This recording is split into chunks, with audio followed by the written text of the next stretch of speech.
Ashanti, could you possibly give us a guided meditation to use when I'm having a hard time focusing on my meditation?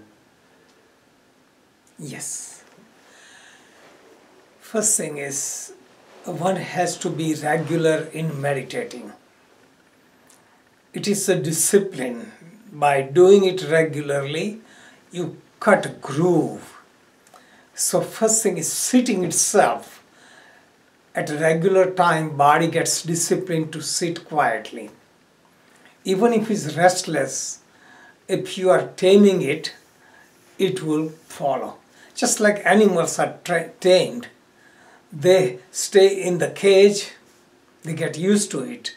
Birds are kept in the cage, they become comfortable in the cage.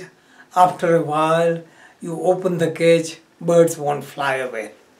So we have to create temporary cage on regular basis so body gets adjusted and knows that no use of running.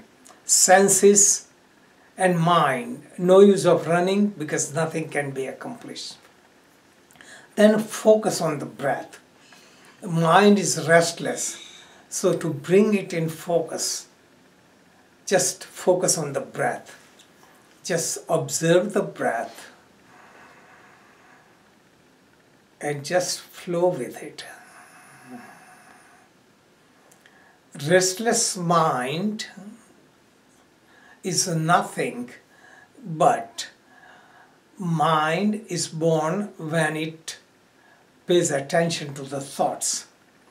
So mind is illusion, only thoughts, bundle of thoughts makes the mind.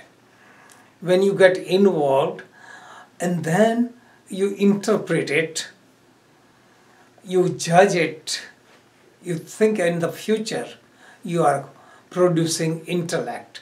So mind and intellect both become hindrance. So what we need to do is to realize we are not the mind, we are not the intellect, but we are the consciousness that watches the changing intellect and changing experience of the mind.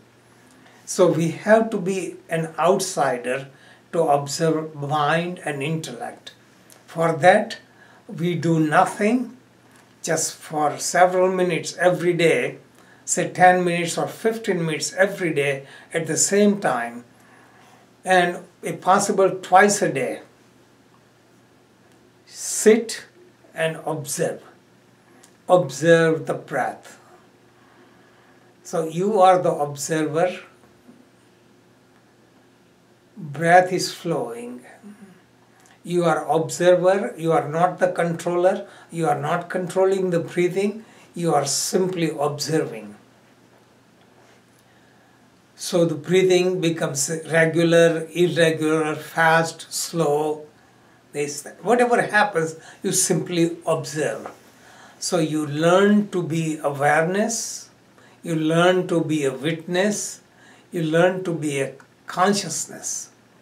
When that happens, mind's restlessness is reduced. Restlessness of mind is nothing but brain waves. Brain waves is beta waves is very active. It can be slowed down as alpha waves, which are creative.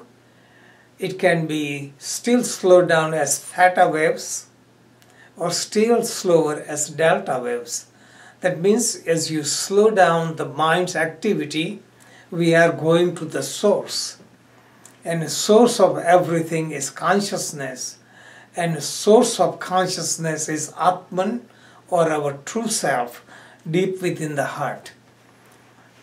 So when your consciousness becomes established, observing the mind, let the consciousness go into the Atman, that is, go within the heart, which is a source which has no beginning, no middle, no end.